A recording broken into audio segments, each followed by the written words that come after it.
여러분 안녕하세요. 캠브리지 동아시아사 시간이 돌아왔습니다. 우리는 지난 시간까지 해서 임진왜란과 병자호란이라고 하는 조선을 둘러싼 두 차례의 대규모 전쟁의 배경과 전개 과정 그리고 결과에 대해서 이야기를 해봤습니다. 이번 시간에 이 두 차례의 대규모의 전쟁을 겪은 조선에서는 어떠한 상황의 변화가 일어나게 되었는지, 그 전쟁의 피해는 어떠한 것들이었으며 이후에 조선에서는 어떠한 의식의 변화 같은 것들이 일어나게 되었는지를 같이 한번 살펴보도록 하겠습니다. 두 차례 전쟁을 겪으면서 가장 큰 피해를 입었던 나라는 바로 조선이었습니다. 그죠? 당연하죠. 두 차례 전쟁 모두 조선이 바로 그 전쟁터였잖아요. 그죠? 그래서 이 임진왜란과 병자호란과 관련된 국가는 물론 명나라, 조선, 그 다음에 후금, 나중에 청나라가 된 여진족이죠. 그리고 조선 이 네 나라와 민족이 있었습니다만은 가장 큰 피해를 입은 것이 역시나 조선이었다라고 볼 수가 있다라는 것이죠. 경제적인 피해에 대해서 이야기해 본다면은요, 한양을 비롯한 주요 도시들이 크게 파괴가 되었고요, 불태워지죠. 방화의 피해를 겪었고요, 또 전쟁 중에 침략했던 적군에 의해서 약탈 등이 이루어지게 되면서 많은 피해를 입었었다라는 것입니다. 특히 농업국가였던 조선에서는 농지가 황폐화된 것이 굉장히 심각한 문제였어요. 전쟁 기간 동안 농사를 짓지 못해서 땅이 제대로 관리되지 못해서 망가지거나 아니면은 전쟁에 휩싸이면서 농지가 짓밟혀지고 하는 그런 어떤 피해들을 겪었다라는 것이에요. 이 피해가 얼마나 컸는지에 대한 통계 자료가 나와 있는데요. 임진왜란 이전에 조선의 농지는 총 한 150만 결 정도였다라고 이야기를 합니다. 그런데 임진왜란을 겪고 난 이후에 농지의 규모가 50만 결로 줄어들었다라고 이야기를 해요. 결이라고 하는 토지의 단위가 현재 우리가 사용하고 있는 단위가 아니다 보니까 얼만큼 줄어드는지 정확하게 감이 안 올 수 있습니다만은 어쨌든 이 수치를 통해서 우리가 확실하게 확인해 볼 수 있는 것은 무엇이에요? 임진왜란이나 전쟁을 겪으면서 조선의 농경지가 그 이전에 3분의 1 수준으로 줄었다라고 하는 것을 확인해 볼 수가 있다는 것이죠. 그죠? 이것은 농업국가인 조선에 있어서 굉장히 큰 피해였다라고 볼 수가 있다는 것입니다. 전쟁은 역시나 무서운 것이라는 것을 확인해 볼 수가 있죠. 그죠? 그래서 이 임진왜란을 겪으면서 전쟁통에서 싸우다 죽은 사람, 포로로 끌려간 사람, 민간인의 피해 등등도 있었습니다만은 굶어 죽은 사람들 역시 많았다는 것들을 이런 부분들을 통해서 확인해 볼 수가 있다는 것이에요. 인적인 피해, 사람들이 얼마나 많은 피해를 입었느냐라는 부분에 대해서도 이야기를 해볼게요. 아까도 이야기했듯이 전쟁 중에 죽거나 다친 사람도 많았습니다만은 굶어 죽은 사람들도 많이 있었고요. 이 전쟁 등의 기간 동안에 일본으로 또 만주로 포로로 끌려갔던 많은 사람들 또한 이 전쟁의 피해를 겪었던 조선의 대표적인 인적 피해였다라고 볼 수가 있습니다. 임진왜란 때 조선이 겪었던 인적인 피해를 상징하는 유적이 있습니다. 바로 뭐냐면요, 교과서 91페이지에 보면은 일본에 있는 귀 무덤의 사진이 나와 있습니다. 커다란 돌멩이 3개 정도를 이렇게 쌓아 올려놓은 4개쯤 되나요? 일본 교토에 있는 그런 어떤 귀 무덤이라고 하는 것의 사진이 교과서에 실려 있습니다. 이것은요, 임진왜란 중에 일본군이 배워온 조선인들의 코와 귀를 묻어놓은 무덤이라고 보시면 됩니다. 그러면은 이 전쟁 기간 중에 일본인들은 왜 조선 사람들의 귀와 코를 베어와서 그것을 묻었느냐 의아해할 수가 있다라고 생각을 하는데요. 당시 일본에서는 병사들로 하여금 전쟁터에 나가서 열심히 싸우게 만들기 위해서 포상금을 걸었어요. 전쟁터에 나가서 적의 목을 베어오면은 들고 온 머릿수 하나당 얼마, 이런 식으로 전쟁터에서 열심히 싸운 사람이 자신이 죽인 적의 머리를 잘라서 가지고 오면은 그거에 맞춰서 상금을 주는 포상금 제도를 시행을 하고 있었다라는 것이죠. 그게 이제 임진왜란 때까지 이어지게 되는데요. 문제는 머리는 들고 다니기에 너무 부피가 크고 무거웠다라는 거예요. 그래서 처음에는 머리를 가지고 왔을 때 포상금을 주는 제도였으나 점차 시간이 지나면서 머리 대신에 가벼운 코나 귀를 잘라오는 것을 그 포상금의 대상으로 계산을 했었다라는 것이에요. 그래서 코를 하나 베어오면 사람 하나 죽인 걸로 쳐줬다라는 것이죠. 귀 같은 경우에는 2개를 베어와야 사람 1명 적군을 죽인 것으로 계산해 줬었다라는 것이에요. 그렇게 해서 코와 귀를 가지고 포상금을 다 계산해주고 마지막에 어떻게 했겠어요? 그렇죠. 그걸 싹 다가 무어서 땅에다 묻었던 것이죠. 그게 바로 거기 교과서에 나와 있는 귀 무덤이라고 하는 것이 되겠습니다. 임진왜란 중에 조선이 겪었던 인적인 피해를 상징하는 사진이니까 잘 봐두시길 바라요. 모의고사나 수능에서도 출제된 적이 있고요. 내신 시험에서도 나온 적이 있습니다. 자, 임진왜란 이후에 조선이 겪었던 두 번째 전쟁인 정묘호란과 병자호란 때에는 이후에 조선이 어떠한 피해를 겪었느냐? 조선은 우리가 지난 시간에 배웠다시피 병자호란 이후에 청나라와 조공과 책봉의 관계를 맺게 되었습니다. 그리고서는 명나라와의 관계는 끊게 되죠. 단절하게 되죠. 자, 이후에 청나라는 명나라와의 전쟁에 필요한 여러 가지 물자들을 조선에게 요구하게 됩니다. 예를 들자면은 식량이라든지 병선. 병선이라고 하는 것은 전쟁터에 나가서 군인들이 타고 싸우는 배를 병선이라고 이야기를 하죠. 그 외에도 여러 가지 경제적인 자원인 금과 은 같은 것들을 요구했다라는 것입니다. 조선은 전쟁에서 진 나라였기 때문에 청나라가 요구하는 이런 것들을 그대로 들어줄 수밖에 없었다라는 것이에요. 특히 청나라 같은 경우에는요, 만주족, 유목민족, 수렵민족이 세운 나라잖아요, 그죠? 그러다 보니까 배를 만들고 또 이제 바다 위에서 싸우는 이런 기술 같은 것들은 굉장히 부족한 나라이고 민족이다 보니까 조선에게 그런 부분들을 요구를 했다라고 보시면 될 것 같습니다. 자, 또한 조선의 경우에는 전쟁에서 진 나라였고 전쟁에 졌음에도 불구하고 이후에 또다시 조선이 명나라의 편을 들지 모른다는 의심을 하고 있었기 때문에 청나라의 경우에는 조선의 왕자들이라든지 고위 대신들 이런 사람들을 청나라의 인질로 잡아가기도 했었다라는 것입니다. 자, 이런 어떤 정치인들, 고위 관료들, 왕족들 뿐만 아니라 수많은 일반인들도 이 병자호란과 정묘호란을 거치면서 포로로 만주로 잡혀갔었다라고 이야기를 합니다. 왜냐면은요, 조선 사람들의 경우에는 이들 만주족들을 오랑캐로 여기고 있었기 때문에 자기의 가족이 오랑캐에게 잡혀갔다, 당연히 자신의 가족이니까 어떤 일이 있어도 되찾고 싶어 했었던 것은 물론이고요. 특히나 이런 것들을 굉장히 성리학 국가에서는 오랑캐에게 잡혀갔던 것을 수치스러운, 치욕스러운 일로 여겼기 때문에 얼마를 들여서라도 자기 가족을 꼭 다시 되찾고 싶어 했습니다. 그래서 그들의 몸값이 그들이 제시하는 몸값은 부르는 게 값이었을 정도였다라고 이야기를 해요. 그래서 이런 어떤 몸값을 노리고 많은 조선인들을 이 병자호란과 정묘호란 때 만주족들이 납치를 갔었다라고 이야기를 했고요. 그들을 노예로 매매하면서 많은 이익을 올리기도 했었다라고 이야기를 해요. 자, 그러면서 부르는 게 값이다 보니까 이를 만주족이 잡아갔던 조선인 포로들 같은 경우에는요, 그 전에 몸값이 얼마 정도 된다라는 얘기를 듣고 재산을 싸들고 가족을 찾으러 갔는데 그 사이에 노예들의 몸값이 올라서 가족이 뻔히 있음에도 불구하고 그를 데려오지 못하면서 눈물바다가 되는 그런 일들이 많이 있었다라고 이야기를 해요. 자, 그러한 인적인 피해들을 또 호란 때 겪었었다라는 것이에요. 자, 임진왜란과 병자호란 모두 조선에게 있어서는 대단히 큰 정신적인 충격과 피해를 남겼다라고 볼 수가 있습니다. 굴욕감이죠. 지금까지 일본이나 여진족들을 자신들보다 못한 애들이라고 생각을 했고 특히나 이제 성리학적인 어떤 세계관에서 봤을 때 그들을 오랑캐로 여기고 있었는데 그 오랑캐들의 침략에 의해서 왕이 피난을 간다거나 아니면 이후에 왕이 오랑캐들에게 무릎을 꿇고 항복을 하는 이런 일들을 겪었다라고 하는 것은 성리학 국가인 조선에게 있어서 대단히 큰 굴욕이었다라고 볼 수가 있다라는 것이죠.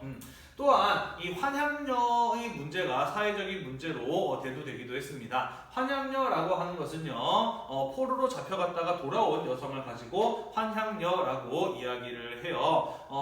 누차 이야기합니다만은 조선은 성리학 국가였다라고 이야기를 했잖아요. 그리고 1학기 때 배웠다시피 성리학의 경우에는 굉장히 남성 중심적인 사상이었다라고 이야기를 했습니다. 그래서 성리학 국가인 조선에서는 여성에 대한 순결, 정절 이런 것들을 굉장히 많이 강요했고 또 강조하기도 했어요. 그래서 이 조선에서는 남편이 죽었을 때 이 그의 부인이 재혼을 하기는커녕 엄격하게 금지됐고요. 재혼 같은 경우에는요, 남편이 죽었을 때 부인이 따라서 같이 죽는 것을 최고의 미덕으로 여겼던 나라가 바로 이 조선이라고 하는 나라였다라는 것이죠. 그랬던 조선에서 여성들이 전쟁에 포로로 잡혀갔던 겁니다. 당연히 포로로 잡혀갔던 동안에는 성적인 피해를 입었을 것이라고 실제로 입기도 했고 또 입었을 것이라고 생각을 했던 것이에요. 그죠? 그래서 포로로 잡혀갔던 여성들의 경우에는 정절을 잃었다라고 해서 남편들에게 의해서 이혼을 당하거나 아니면 가족의 명예를 더럽혔다라는 이유로 포로에서 풀려났음에도 불구하고 그러니까 돈 주고 사온 경우 말고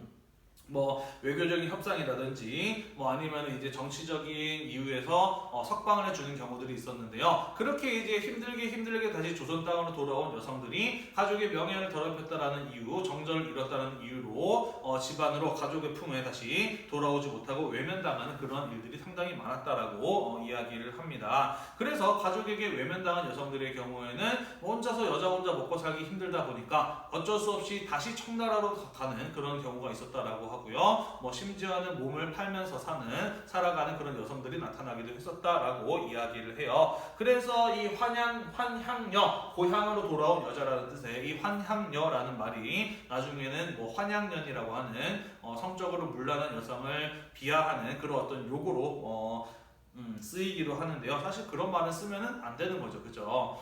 사실 남성들이 정치를 제대로 못했고 나라를 지키지 못해서 여성들이 피해를 입은 것인데 그런 어떤 여성들을 오히려 비난하고 비하한다라고 하는 것은 사실 정말 말도 안 되는 일이라고 생각을 해요. 그죠?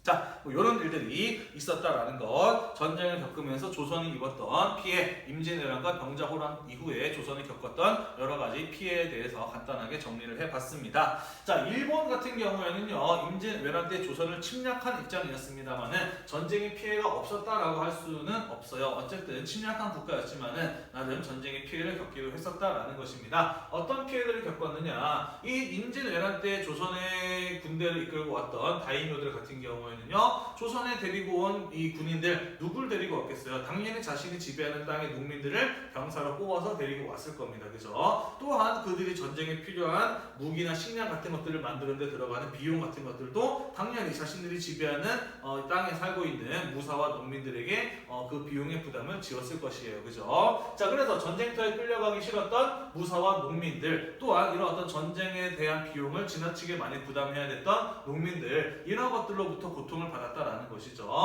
그러면서 이러한 다이묘의 병사 징발과 전쟁 비용 부담에 대한 저항이 일어나게 되면서 일본 내에서 반란이라든지 도망이라든지 이런 일들이 벌어지기도 했었다라는 것이에요.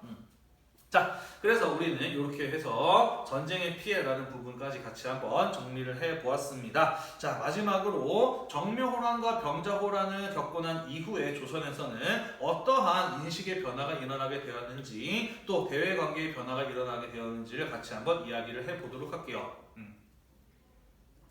자, 원래는 인식의 변화까지 얘기를 해야 되는데 칠판에 공간이 부족해서 대외관계의 변화에 대해서까지만 이야기를 하고 나머지 부분들은 다음 영상에서 다음 수업 시간에 마저 이어서 이야기를 해보도록 할게요. 자, 같이 한번 봅시다. 조선 같은 경우에는요, 병자호란 이후에 명나라와의 국교를 끊고 청나라와 조공과 책봉의 관계를 맺게 되었다라고 이야기를 했습니다. 이것은 성리학 국가인 조선, 세계의 중심을 중국으로 보고 중국과 조공과 책봉의 관계를 명나라와 조공과 책봉의 관계를 맺었던 조선의 입장에서는 자신들이 지금까지 오랑캐로 여겨왔던 이들에게 조공을 바치고 그들에게 책봉을 받는다라고 하는 것은 조선의 지배층 양반 사대부들에게 있어서는 굉장히 큰 정신적인 충격과 굴욕이 아닐 수 없었다라고 이야기를 했습니다. 자, 그래서 이러한 상황에서 조선의 효종이 주도하여 북벌론이 논의되기도 했었습니다만은 그것이 실제로 시행이 되지는 않았었다라는 것이에요. 자, 북벌론이라고 하는 것은 무엇이냐? 북벌, 조선의 북쪽을 정벌하자라는 것인데 조선의 북쪽에는 청나라가 있었죠. 그죠? 다시 말해서 북벌론이라고 하는 것은 무엇이냐면은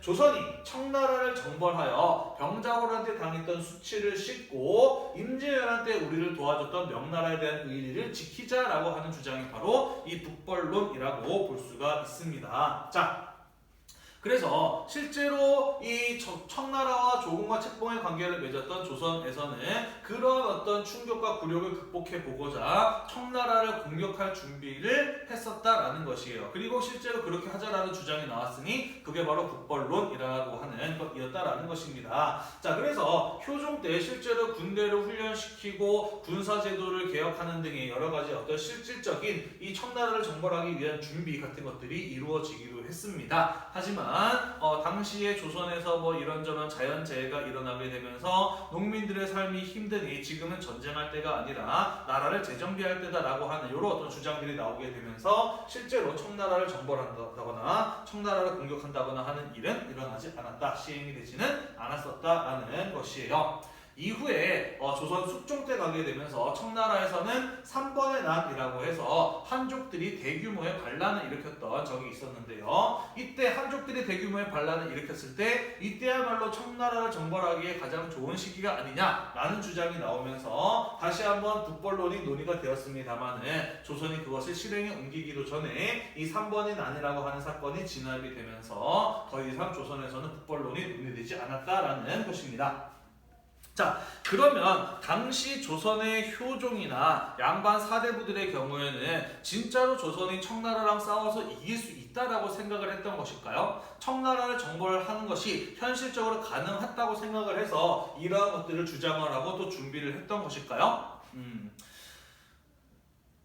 청나라가 침략을 해왔을 때 방어하는 입장에서도 막아내지 못했던 조선이 과연 그것을 이뤄낼 수 있었을까? 아마도 당시의 효종이나 양반 사대부들조차도 그것이 불가능하다라고 하는 것을 알고 있었을 것입니다. 그렇다면 그러한 주장이 왜 나오게 됐을까? 이것을 이해를 하려면 이 효종이라고 하는 사람이 어떤 사람인지에 대해서 간단하게 좀 설명을 하고 넘어갈 필요가 있습니다. 자, 병자호란을 겪었던 왕은 바로 조선의 왕 인조였죠. 그죠? 광해군을 몰아낸 서인들이 왕으로 만든 사람이 바로 이 인조였습니다. 그게 바로 인조 반정이라고 하는 사건이었잖아요. 그죠? 자, 이후에 이 인조는 병자호란 때 청나라의 홍타이지에게 무릎을 꿇고 충성을 맹세하게 됩니다. 그게 바로 병자호란의 결과였잖아요. 그죠? 자, 그리고 아까 이야기했듯이 청나라의 경우에는 조선이 또다시 명나라의 편을 들지 모른다 라고 하는 그런 불안감 때문에 조선의 왕자를 인질로 잡아갔다라고 이야기를 했잖아요. 그죠? 자, 이때 조선에서 인질로 잡혀갔던 두 명의 왕자가 바로 인조의 아들인 소현세자와 복림태군 두 명이었습니다. 자, 이름을 보면 알겠지만은 당연히 인조가 죽으면 왕이 될 사람은 누군가요? 바로 소현세자였어요. 그죠? 자, 그런데 이 소현세자 같은 경우에는 청나라의 인질로 잡혀갔다가 조선에 돌아온 지 얼마 지나지 않아서 의문의 죽음을 당하게 됩니다. 자, 누가 소현세자를 죽게 만들었을까? 아무도 사실은 몰라요.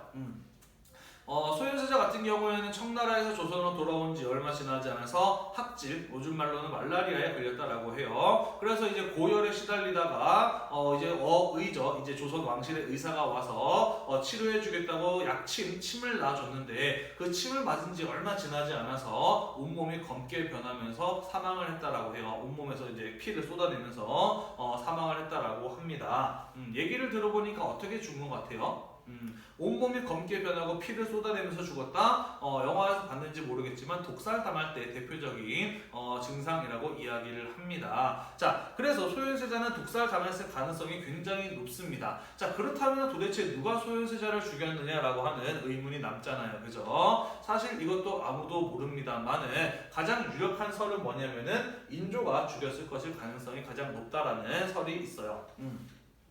왜냐면은요, 소현세자 같은 경우에는요, 청나라의 인질로 잡혀갔던 동안에 굉장히 외교도 잘하고 말도 잘하고 또 청나라의 포로로 잡혀갔던 조선인들도 잘 보살펴서 굉장히 청나라에서도 인기가 많았고 또 이제 인질로 잡혀간 불쌍한 왕자라고 하는 그런 어떤 스토리와 결합이 되면서 조선의 백성들에게도 굉장히 인기가 많았던 이가 바로 이 소현세자였다라고 이야기를 해요. 그래서 인조의 경우에는 저놈이 나를 제끼고 조선의 왕이 되는 것이 아닌가, 청나라가 소현세자를 내세워서 나를 왕의 자리에서 몰아내는 것이 아닐까 하고 시기하고 질투했을 가능성이 굉장히 높다라는 것이죠. 원래 권력은 부자 사이에서도 나누지 않는 것이다라는 말이 있잖아요. 그죠? 그래서 아마도 인조가 소현세자를 독살한 것이 아닐까라는 그런 가설이 굉장히 많은 설득력을 얻고 있습니다. 이게 단순히 허무맹랑한 추정이 아닌 이유가 뭐냐면요, 조선시대 때에는 왕이나 세자의 건강은 굉장히 중요한 국가 중대사입니다.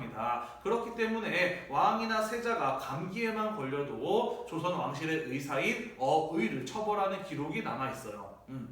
그런데 세자가 죽었음에도 불구하고 이 어의를 처벌하는 내용이 전혀 이 시기에 남겨있지 않습니다. 그건 무슨 말이냐면은 왕이 얘가 죽을 것을 알고 있었다라는 얘기가 되겠죠. 그죠? 그래서 인조가 죽였을 가능성이 굉장히 높다라는 것입니다. 예전에는 소현세자가 청나라와 가까운 성향을 보여서 친명배금 정책을 내세웠던 인조와 서인이 소현세자가 왕이 되면 안 되겠다라고 판단을 해서 그를 죽인 것이 아니냐라는 이런 어떤 가설도 있기도 했습니다만은 그보다는 인조가 소현세자를 질투하고 시기를 해서 죽었을 것이다 라는 가설이 요즘에는 좀 더 설득력이 있게 제시가 되고 있다라는 것이에요. 자, 아무튼 이 얘기를 왜 하냐면은요, 당시 소현세자에게도 아들이 있었어요. 그래서 소현세자가 병으로 죽었다고 하더라도 원래는 누가 왕이 되어야 되느냐? 소현세자의 아들이 왕이 되어야 되는 것이 맞다라는 것이죠. 자, 그런데 인조는 누구를 세자로 책봉을 하느냐? 복림대군, 소현세자의 동생인 복림대군을 세자로 책봉을 해버립니다. 인조가 소현세자를 얼마나 미워했는지를 또 잘 보여주는 증거 중에 하나라고 볼 수가 있어요. 자, 아무튼 그래서 인조가 죽고 난 다음에 왕위에 오른 사람이 복림대군이었고 그가 바로 조선의 효종이었다라는 것이죠. 따라서 효종의 경우에는 나는 원래 왕이 될 사람이 아니었다라고 하는 위험부담 리스크를 계속해서 안고 갈 수밖에 없는 불안한 왕이었다라는 것이죠. 자, 이런 상황에서 효종이 자신의 왕으로서의 어떤 정치 권력을 안정시키고 나아가서 당시 조선의 집권 붕당이었던 서인에게 지지를 받기 위해서는 무엇할 필요가 있었느냐? 나는 성리학 국가인 조선에서 성리학적인 명분을 중요하게 여기는 사람이다. 나는 서인이 추진했던 친명배금 정책이 잘못되었다라고 생각하지 않는 왕이다라고 하는 것을 보여줄 필요가 있었다라는 것이죠. 그래서 성리학적 명분에 맞는 친명배금 정책과 일맥상통하는 무엇을 추진했던 것이다? 북벌론을 추진했던 것이다 라고 보는 것이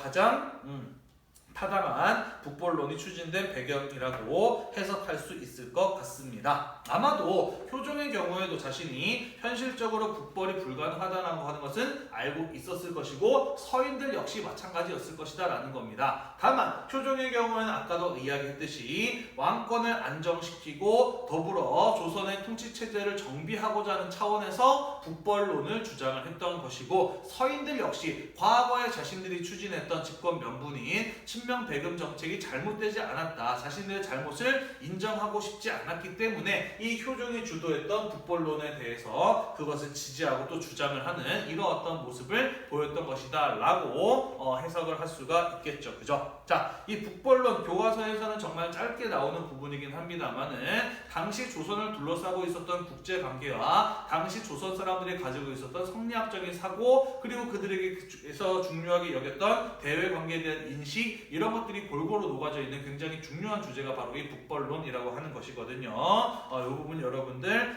잘 이해가 안 되시면 나중에 수업 시간에 다시 한번 설명을 듣고 또 선생님에게 질문을 하면서 반드시 잘 정리를 하고 이해하고 넘어가시기를 바랄게요. 자, 이러한 어떤 맥락에서 조선 중화주의라고 하는 조선인들의 사대부들의 인식의 변화까지 마저 설명을 해야 되는데 시간도 부족하고 칠판 공간도 부족하니까요. 그 부분은 우리가 다음 시간에 마저 이어서 살펴보도록 하겠습니다. 오늘도 수업 듣느라고 여러분들 대단히 고생이 많으셨고요. 다음 시간에 마저 이어서 살펴보도록 하겠습니다. 안녕.